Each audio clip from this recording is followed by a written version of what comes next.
Здравствуйте, дорогие друзья! Сегодня у нас 20 мая, суббота. Ну и, как в свое время говорил Арнольд Шварценеггер, I'm back, я вернулся. За эти несколько дней я побывал в творческом отпуске, одновременно некоторое время посвятил бизнес-проекту и повстречался с некоторыми представителями нашего комьюнити, то есть нашего сообщества, так сказать. Это было невероятное впечатление, когда Бог знает где, на другом конце света, ты встречаешь людей, которые регулярно присутствуют на нашем канале. Это представители Украины, России из Петербурга, из Балтии, из Германии и иммигранты из Соединенных Штатов, из Флориды, наши, да, бывшие, из бывшего Советского Союза. Что всех объединяет? Уникально интеллигентные, умные, образованные люди, все понимающие. То есть любой из них, в принципе, мог бы вместо меня выступать здесь перед вами, излагая свои взгляды на происходящее событие. Это была честь просто. То есть я почувствовал, какая это честь выступать перед такой интеллектуальной аудиторией. Еще раз я вам говорил об этом. Я горжусь, господа, тем, что у нас такое комьюнити. Спасибо вам.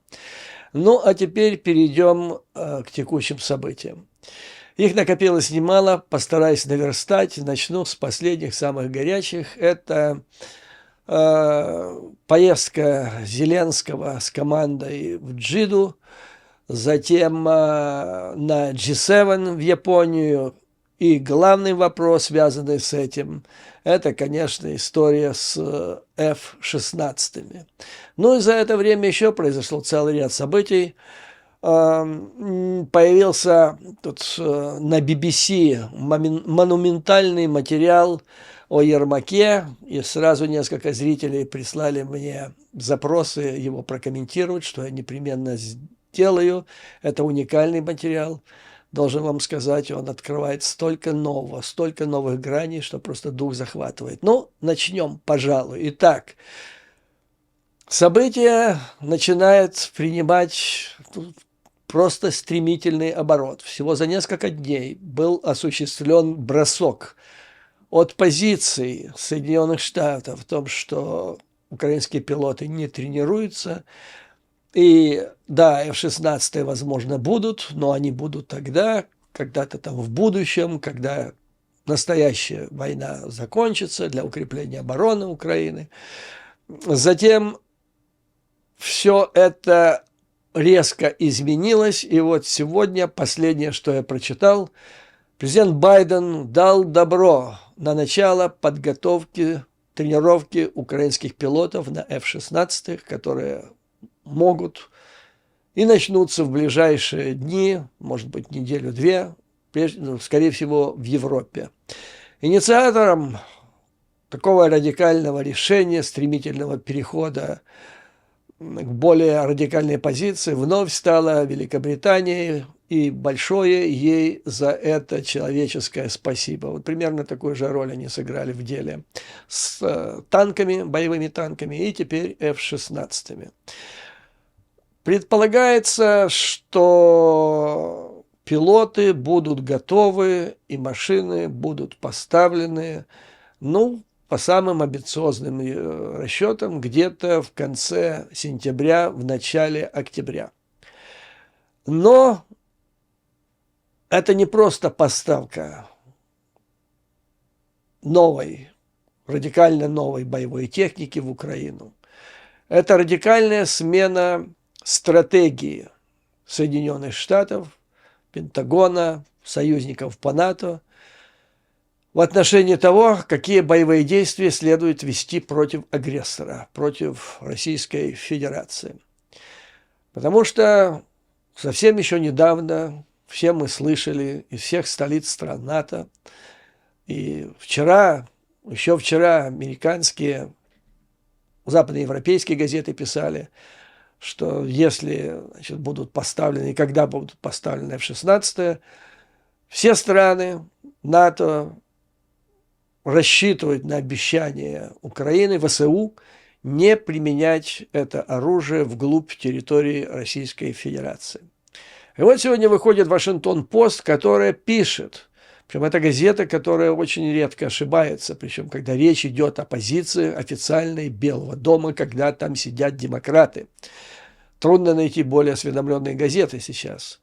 Так вот, согласно Вашингтон-Пост, эти истребители будут не особенно нужны для сражений с российской авиацией в небе над Украиной. То есть рассчитывать, как они называют, dogfight, или собачьи бои, вот так называют воздушные бои между истребителями американцы. Так вот, значит, они предполагают, что не будет никаких воздушных боев в небе над Украиной, поскольку российские самолеты в связи с мощной системой ПВО, которой обладает ВСУ, до сих пор не рискуют залетать в украинское воздушное пространство, и вряд ли это произойдет даже в случае начала украинского наступления. Вряд ли и, скорее всего, предполагается, по мнению Вашингтон-Пост, что эти же F-16 вряд ли будут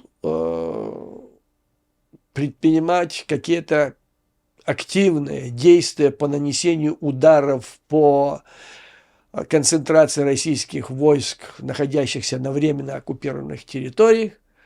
Тогда же что остается? Остается сенсация. Предполагается, что они будут наносить удары с воздушного пространства Украины через границу вглубь российской территории. Я, понимаете, с утра раскрыл эту газету, у меня такое было впечатление, что я еще не проснулся, несколько раз это прочитал, так черным по белому, что предполагается, что главный смысл, главное задание этих F-16 с их поставкой будет нанесение ударов ракетных из воздушного пространства Украины по целям вглубь российской территории. И в этом смысле, значит, важно не только сами F-16, но и те ракеты, которые будут с ними поставлены. На какое расстояние они смогут поражать цели на российской территории. Ну, вы помните, когда только было объявлено о поставках, вернее, предполагалось еще поставка Storm Shadow, я вам рассказывал, с моей точки зрения, что нужно было всего 3 где-то, нет, 4 самолета, которые могут подниматься, нажимать на кнопку, запускать Storm Shadow, садиться, будут взлетать 2 остальные и так далее. Но теперь их появится, ну, предполагается, украинская сторона хочет их иметь 4 эскадрильи, по 12 самолетов в каждого. Но я думаю, что вряд ли, значит, сразу поставить 4 эскадрильи, дай бог, чтобы поставили одну, но и этого будет достаточно, если 12 самолетов, не говоря уже 24, одновременно будут подниматься и наносить удар вглубь российской территории. О чем это говорит? Это говорит о невероятной радикализации того мышления, взгляда на характер боевых действий между, значит, агрессором и Украиной и ВСУ, которое происходит с февраля прошлого года. Вы помните, как сначала все это было осторожно, как взвешивали каждую новую поставку, каждого нового образца оружия, и вот теперь... То есть еще вчера говорили, что нет никаких ударов вглубь российской территории, и вот сегодня на тебе, приехали. Я связываю это с тем, что наконец-то, не только в Пентагоне, в разведсообществе Соединенных Штатов Америки, но и, наконец-то, в Белом доме, наконец-то начинает понимать всю глубину идиотизма, я бы сказал, царящего в Мордоре и в Кремле.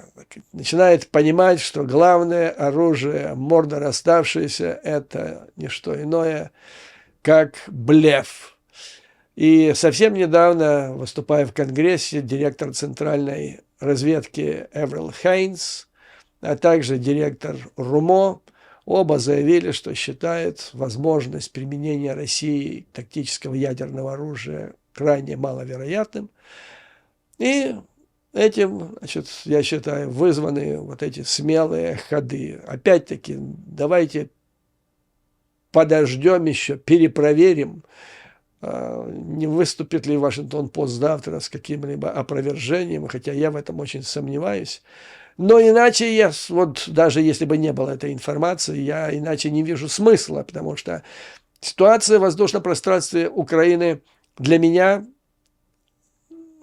помните, я вам цитировал мнение асов F-16, американских пилотов, которые говорили, что их бессмысленно запускать близко к территории или на территории Российской Федерации, там, где действует российское ПВО, потому что российское ПВО, да и украинское ПВО сейчас, они значительно превосходят по своим возможностям военно-воздушные силы обеих сторон.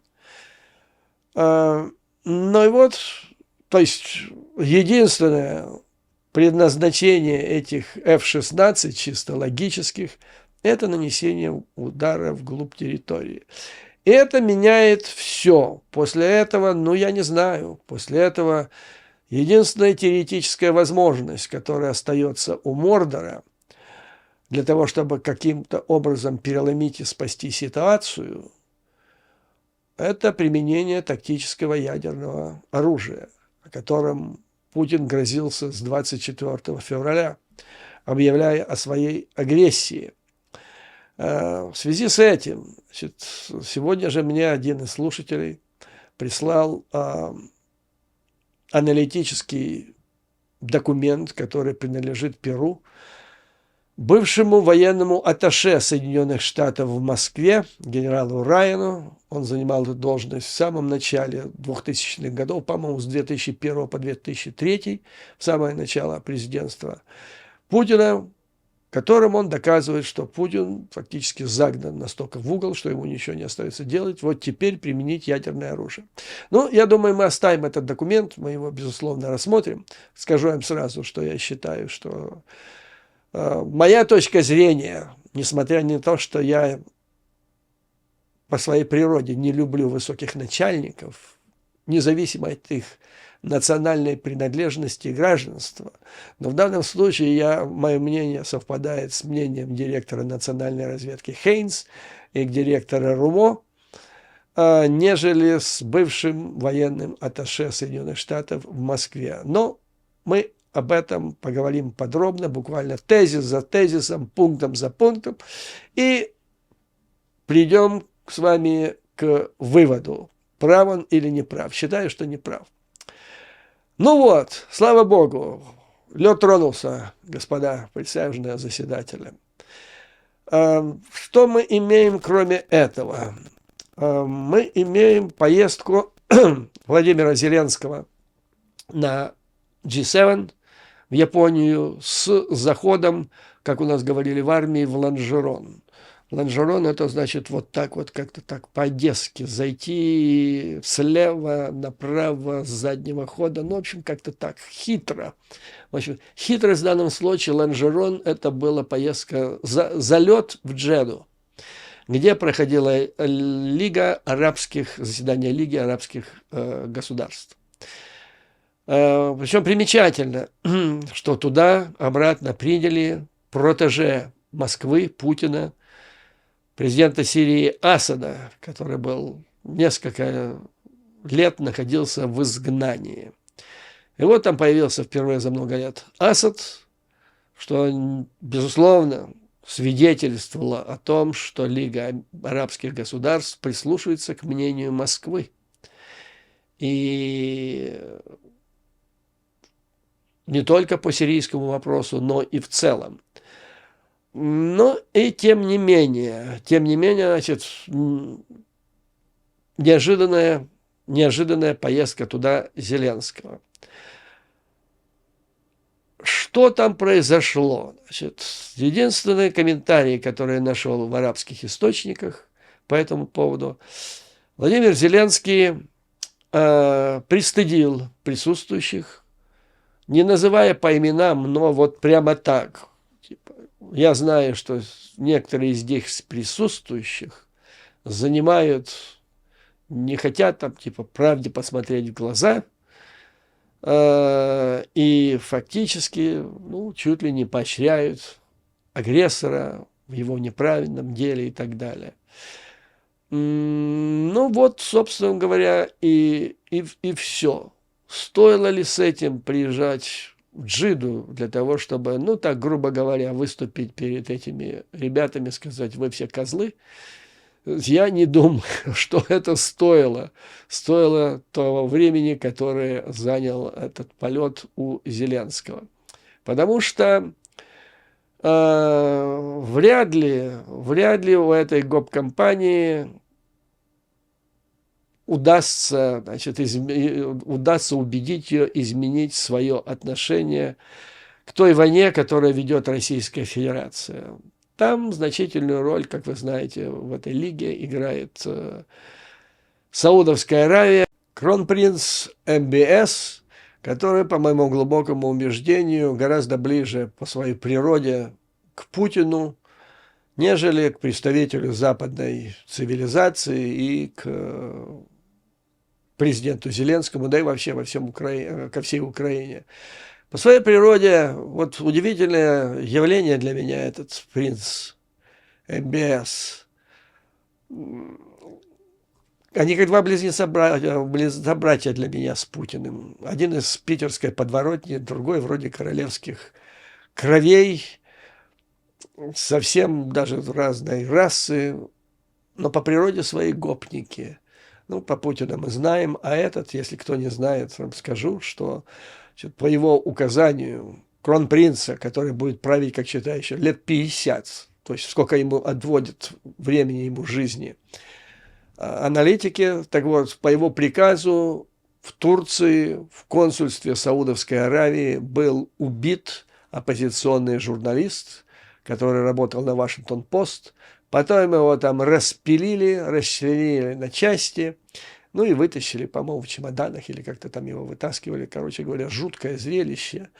Наверное, это было. И все оно было зафиксировано турецкими спецслужбами, и передано это все было ЦРУ. То есть документально было зафиксировано. Кстати, должен сказать, что это произвело способность турецких спецслужб вот так глубоко технически проникать в защищенные объекты, коим является консульство Саудовской Аравии, вызвало большое уважение со стороны западных спецслужб, британских, американских, просто зрители мои, приезжающие в Турцию, просто помните, что технические возможности турецких спецслужб, они неординарны.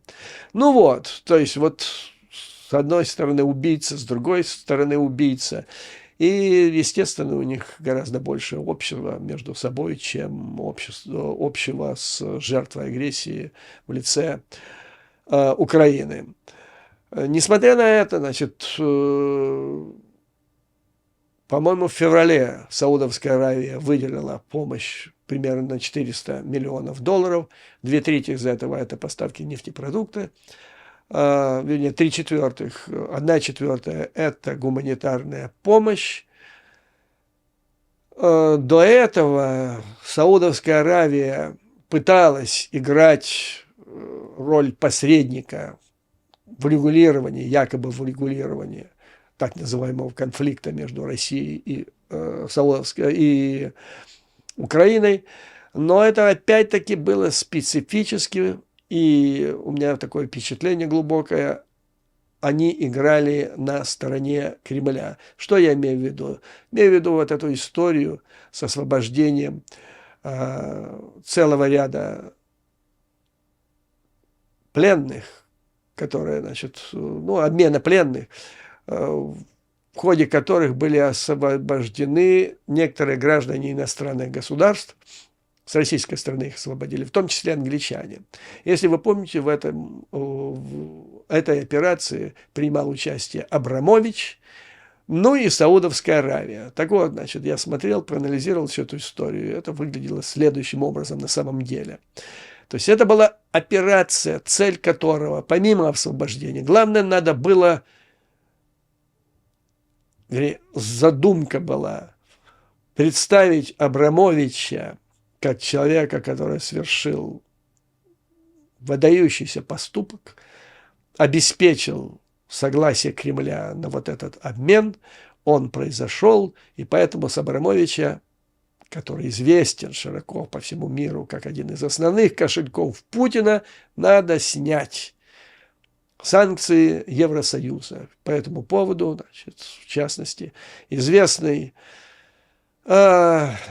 дипломат и борец за права человека, известный политик, многогранный, я бы сказал, Арахамия, даже написал афидевит для предъявления Абрамовичем в судебной инстанции Евросоюза. То есть вот глубокое мое убеждение, что весь этот шум, весь этот пиар, там такие цирки были, значит, когда освободили этих англичан, Абрамович на своем самолете, значит, они вылетели, находясь в полете, он им всем раздал по телефону. Ну, ребята из Британии были такие, то есть типа британские реднеки, они были расчувствованы этим, благословляли Абрамовича, то есть все удалось.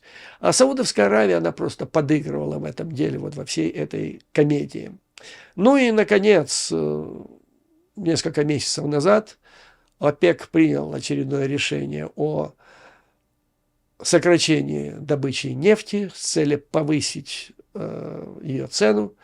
И Соединенные Штаты тогда заявили, что тем самым Саудовская Аравия фактически действует как союзник Российской Федерации, потому что это помогает финансировать военную машину Путина. Ну вот такое логово попал Владимир Зеленский.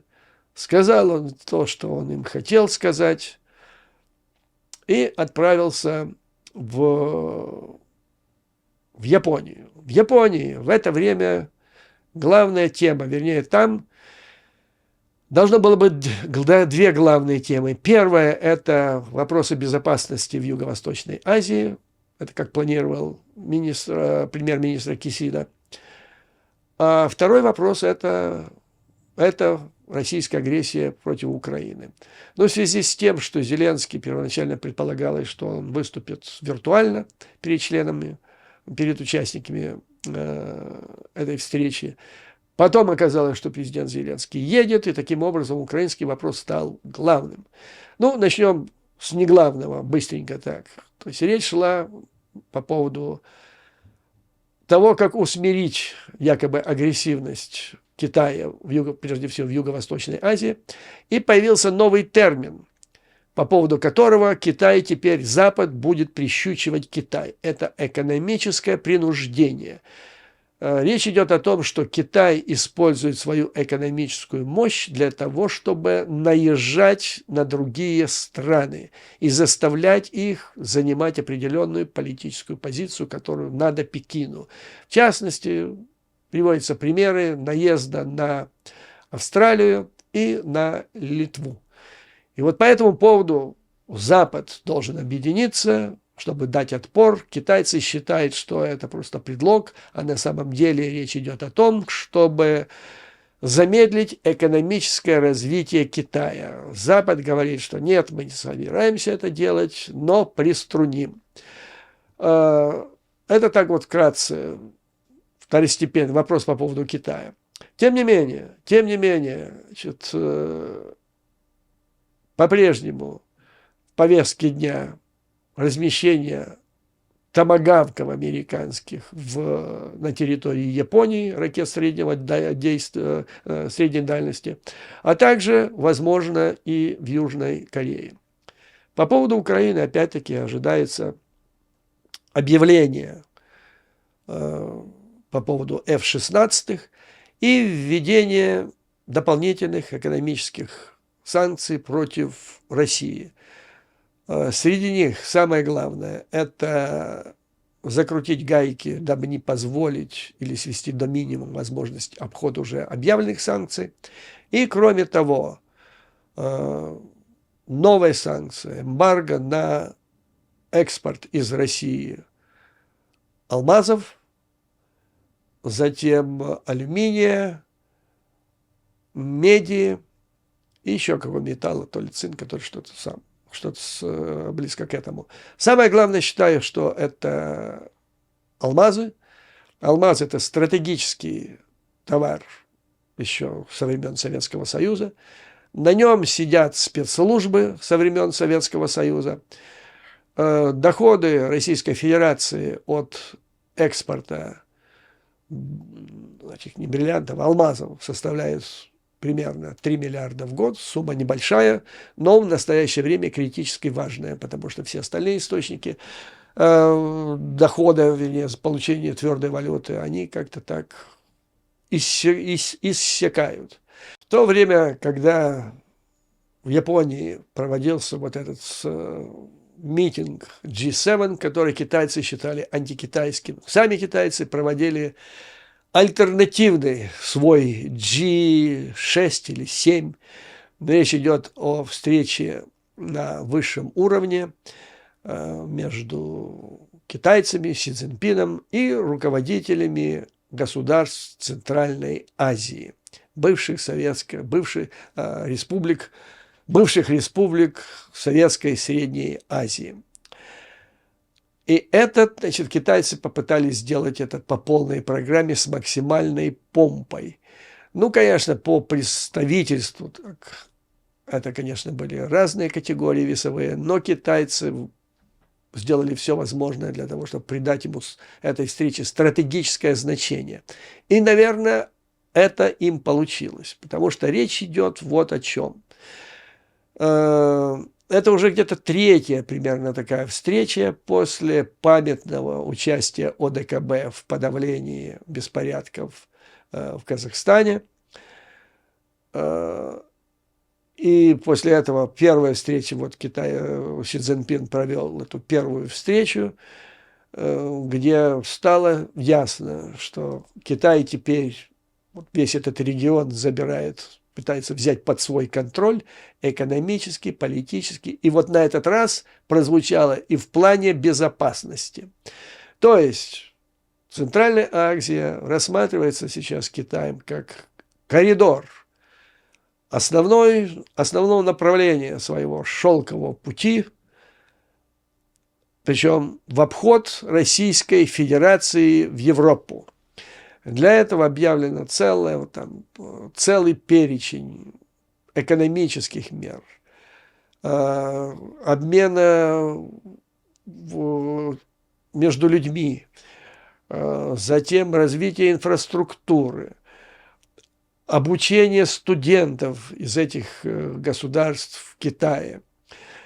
Ну и, наконец-то, поставлен вопрос о сотрудничестве в области безопасности, что раньше было, это полностью входило в компетенции ОДКБ. Большинство из этих стран не являются членами ОДКБ и с участием России. Теперь Россия как-то так она отброшена из этого процесса. То есть на этих переговорах, на этой встрече речь шла о том, что никакие третьи силы не должны быть допущены в этот регион. Там, правда, было сказано, что речь идет прежде всего о тех, кто хочет попытаться устроить там цветные революции, но, как мы все понимаем, никто даже в самом кошмарном сне еще долго не будет пытаться в этих странах устроить цветные революции. Нет там для этого никаких предпосылок, да и желающих нет. Но указание, что там не должно присутствовать третьей стороны, указывает на то, что, скорее всего, речь идет о Российской Федерации, представитель которой время от времени начинает вспоминать, что в этих государствах Центральной Азии есть земли, традиционно принадлежащие русскому миру. Я имею, естественно, в виду Казахстан. Ну, мало ли там, что еще кому взбредет в голову. Короче говоря, те декларации, которые были сделаны, затем те конкретные планы, которые были декларированы, говорят о том, что Центральная Азия Пекином практически полностью изъята из сферы влияния Москвы. Для того, чтобы, значит, сделать это еще более впечатляющим, этот процесс или эти встречи, им решили придать регулярный характер. С этой целью в Пекине создается секретариат, который будет заниматься надзором за имплементацией всех принимаемых решений, и каждые 2 года в одной из столиц стран-участников будут проводиться соответствующие, значит, очередные встречи. Следующая встреча намечена на 25-й год, и должна она состояться в Казахстане. То есть пока вот Путин там распространяет, вернее, пытается прищучить НАТО на подступах к Российской Федерации, занимается распространением этого мифического русского мира. В это время от России отрезается шаг за шагом все те сферы влияния, которые Москва когда-то считала традиционными. То есть идет двустороннее движение навстречу друг другу. НАТО, последний пример, это Финляндия, ждем Швецию. А с другой стороны, товарищи из Китая. Кстати, вот эта встреча и те решения, которые там были оглашены, повторяю, на меня самое большое впечатление произвела вот эта декларация, что никакая третья страна не должна вмешиваться в внутренние дела этих государств. Я отношу это прежде всего Российской Федерации, потому что я не вижу никакой третьей страны, которая пыталась бы или хотела бы туда влезть. И в связи с этим возникает вопрос по поводу ОДКБ, о его роли, и нужно, кому оно нужно, это ОДКБ сейчас. Ну, то ли то ли полицейские силы, то ли как инструмент решения каких-то третьих задач. Потому что одновременно вот с тем ударом по российским интересам и ОДКБ, который наносится сейчас вот на встрече в Пекине, одновременно произошло еще одно знаменательное событие. Опять-таки, в период моего отсутствия один из моих зрителей прислал мне целый перечень ссылок по поводу следующей новости. Франция якобы приняла решение о поставке бронемашин Армении. По этому поводу произошел целый переполох в целом ряде стран. По этому поводу даже, якобы я это не слышал, но вот я читал ссылки о том, что озабоченность по этому поводу была высказана в средствах массовой информации Украины, в частности, на 5 канале, потому как появилось тут же опасение, что эти бронетранспортеры французские могут быть через Армению фактически переданы России. И тут же вопрос, что же делает страна НАТО, Франция, что она вытворяет и что там опять на уме у Макрона. Я постарался по мере возможности проверить эту информацию, и вот что получилось. Опять-таки, я не претендую на исчерпывающий характер того, что я вам сейчас скажу, но это максимум, что мне удалось, используя источники здесь, в Соединенных Штатах Америки и в Армении. Так вот, первоначальным источником этой информации явился интернет-ресурс из Азербайджана. Источники в Армении, которые имеют тесные политические связи, другие связи, рабочие, с важными государственными структурами Соединенных Штатов Америки. Ну, в частности, я могу назвать движение «Полюс» в Армении. Это прозападное, проамериканское, я бы сказал, движение в стране, которое выступает против близких связей между правительством Пашиняна и Москвой, считает, что Армения должна резко изменить свою ориентацию и полностью, значит, встать в строй или на стороне западной цивилизации, в том числе по вопросу войны в Украине. Так вот, значит, речь, мне, в общем-то, удалось узнать, что вопрос о поставках какой-то помощи французской Армении военной обсуждается достаточно давно. Никаких конкретных решений официально пока не объявлено. Видимо, все-таки это произойдет, то есть это поставка, но произойдет таким образом, что с французской стороны будут предприняты все необходимые меры безопасности с тем, чтобы эти бронетранспортеры и другая техника не попали в руки Российской Федерации.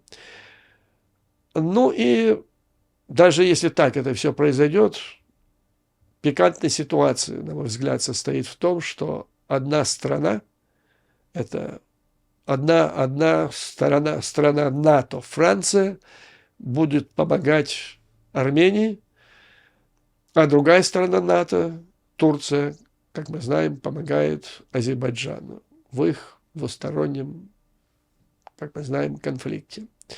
Ну и вот вопрос возникает, что дальше, что произойдет и что может произойти с НАТО. Я не думаю, что Франция играет в этом деле или будет играть совершенно независимую от других партнеров по НАТО роль. Макрон, мы знаем, что он мастер неожиданных заявлений. Последнее из них было вот после его визита в Пекин, которое вызвало переполох, в том числе в Украине, своей двусмысленностью, как показалось. Ну, ссылаясь на известных экспертов по Макрону, я вам довел информацию, что это мастер сложного изложения простых мыслей, поэтому не надо сразу бросаться их обдумывать. И вот подтверждение. Вот совсем на днях пообщался Макрон с Байденом, и оказалось, что Макрон, Франция в строю вместе с Соединенными Штатами и другими странами НАТО по поводу Китая. Никакой независимой политики прокитайской Макрон проводить не будет. Проводится Западом по-прежнему политика кнута и пряника с целью заставить Китай надавить на Россию с тем, чтобы она прекратила, чтобы Путин прекратил агрессию против Украины. И, кстати, вот в последнем коммюнике G7 там в тексте содержится призыв очередной Китаю, и Франция поставила подпись под этим, оказать соответствующее влияние, соответствующее воздействие на Путина. Но, тем не менее, значит, возникает вопрос, а что ж с НАТО? Франция, да, значит, она играет вместе со всеми. А что ж с Турцией? То есть, неужели в НАТО принято решение придать Турцию остракизму за ее, ну, надо признать, нехорошую позицию, которую она заняла в ходе войны между Россией и Украиной, которая, с одной стороны, там, где есть деньги, вернее, как сейчас на Западе эксперты говорят, там, где можно заработать деньги, Турция занимает проукраинскую позицию, во всех остальных случаях она занимает пророссийскую позицию. То есть, ну, как вот любимый телок пытается там поиметь и там, и сям.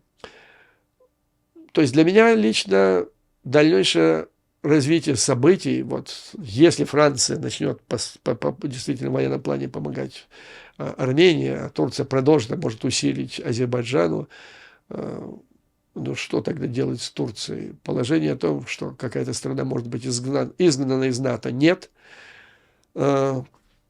Принять такое решение, я даже не знаю, можно это или нельзя, но даже если бы это было возможно, все-таки Турции, смысл присутствия Турции с момента ее принятия в НАТО сводился к тому, чтобы держать юго-восточный фланг НАТО против Советского Союза. То есть, если Турция лишается этой роли в рамках НАТО, то НАТО нужна другая страна, другой партнер в этом регионе. И единственным партнером, который, как мне кажется, может потенциально заменить Турцию в этом плане, это Украина. Что касается армии украинской, то она вполне может уже сейчас помериться силами с турецкой. Ну, я и не имею в виду конфликта между ними, но быть соответствующей, адекватно турецкой. То есть Украина уже может играть такую роль. ВВС, ну, поставив нужное количество самолетов в Турцию во время холодной войны. На одной базе в Анжерлике было время от времени дислоцировалось до 100 самолетов. Прежде всего американского, натовских, прежде всего американского производства. Ну, поставь такое количество ВВС Украине, и все. Единственным серьезным различием это различие состоит в военно-морских силах. У Турции в бассейне Черного моря, безусловно, гораздо более мощный флот, а у Украины его, собственно говоря, пока и нет. Вот какая общая ситуация, господа, сложилась на настоящий момент.